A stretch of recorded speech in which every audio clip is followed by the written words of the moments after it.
it has nicely depicted how the stories of Naras are being retold by the new fiction writers, and how the oral history, oral literature, or is working, and it is the oral tradition is transforming into written tradition, and history. History as has been reconstructed by the literature. And she had raised a very important question that whether the literature can be categorized on the basis of the region or not. This is a very interesting question. Personally, I hail from the land, though there are many persons from my own homeland here in the present. Yet I must say that officially I must declare that I hail from there. That's when the first TB was contributed, the inaugural drop of petroleum was instructed, and where pioneering refinement of petroleum resulted in the economic revolution, industrial revolution was started from northeast. So, mine would lie the region of ancestors and a territory approximately 2,000 kilometers away from the capital city of my nation, Bharat. In this land, the Norms first light dashes our stores before illuminating the rest of the country. So, Northeast is quite different in terms of other part of the India. You know that Indian literature, the concept of Indian literature is inspired of many states, many languages, over 179, which is out of the 44 dialects. It is identified as Indian literature because of the contours of this literary trend. And even the scholars like Radhakrishnan and recognize this literature as world literature was written in different times. The same kind of thing we can perceive according to in terms of knowledge and transcription. So the answer to Elizabeth is my answer to Elizabeth is that the Northeast has its own identity, and it's really it's like a coloring painting which 120 tribes. It is across the 7 states. I'm not including the other states under Northeast Council as the I'm including on the 7 states, and there are non-tribal communities, many non-tribal communities in the regional council these states. And despite of many tribes not having written language or their stories have passed down through an oral tradition, forming an essential part of their heritage. So, if we have to discuss all the recent tradition of the Northern literature, we cannot separate the oral literature, or we cannot differentiate oral literature from the written literature, or we cannot say it. We would discuss about oral literature because oral literature says history, the narratives of the people of Northeast India, and most of the people of Northeast India has Mongolian approach, with an Caucasian roots, and the diverse heritage. It fosters cultural unity, with Mongolian culture being dominant. Linguistically, there are wide variety, including languages from different language groups, Indo-Tibetan or Indo-European or around 220 languages are spoken in North. And number may be vary, but 220 languages is officially recognized. It is listed. So North is made unique because it is connected to the other countries and more than other parts of India. It's linked to the rest of India through a narrow corridor called Siliguri corridor, also known as popularly known as Chicken Neck, which is almost 22 kilometers wide This is a very serious issue. Almost 22 kilometers wide, and it's surrounded by Pakistan, Nepal, Bangladesh, and China, this corridors. And most of the largest spur, 22 kilometers, is directly attached to its area. And 7,182 kilometers border is interest. So, it shares border with Tibet, China, Myanmar, Bangladesh, Nepal, Bhutan. So, this is what Northeast. It means almost all the northeastern border touches foreign countries, making it important for the Indian government to treat this region differently because of the geopolitical issue. The region's demography are different from other parts of India because of its long distance of connection with the neighboring foreign countries. This has led to the conflicts between local diversity, identity, and the control of state over decades, from colonial period to post-colonial period, and identity became an important issue for the people of North India. During the colonial era, you know that you have already spoken that maximum Nada writers, even one of my favorite writers, Eastern Kiran, she writes in English. She went to self-exile. It is our issue. So, why they started to write in English? Because of the first missionary twins. Next, no studies there. So, oral tradition is very important, and English became official language to most of the northeastern states. Either first English or second Khasi and Miyot. Both are official language of these states, but they are not recognized as recognized language of the nation. It's important to note that only Assamese, Boro, Bengal, Manipuri, and Nepali are listed in the HCA of the constitution among the northeastern languages.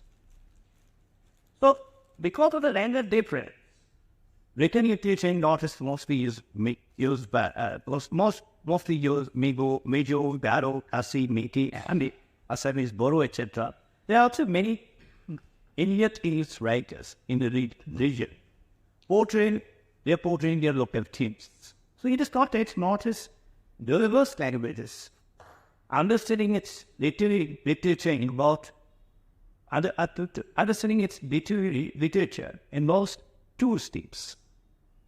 Number one, exploring oral tradition in the native language, and number two, written work in either native language or English. I'm repeating, with around 222 languages spoken, assessing their oral tradition is very challenging task. Given this unfamiliarity, this even unfamiliarity is a very challenging task, but it has to be done. Most of the indigenous languages of the region become documenting oral literature only recently. So say that Naras, I tried to 1970, our book is the published first. In written. Before Kire, our book is published in 1970 only. So, except Assamese, no indigenous language has such written or history. So, oral tradition must be regarded as serious tradition or serious great hope. Through which we can understand the mind of the people of Nagaland, the history, the culture of, Northeast. This is very important. And oral literacy has a strong sense of shared heritage among the Northeastern ethnic groups. Why we can say it as a Northern literature?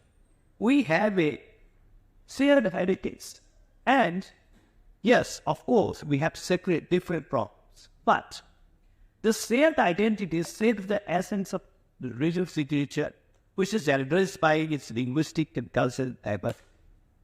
Each story told by the people reflects both the individuality of the storyteller and a collective spirit of the people of the Northeast.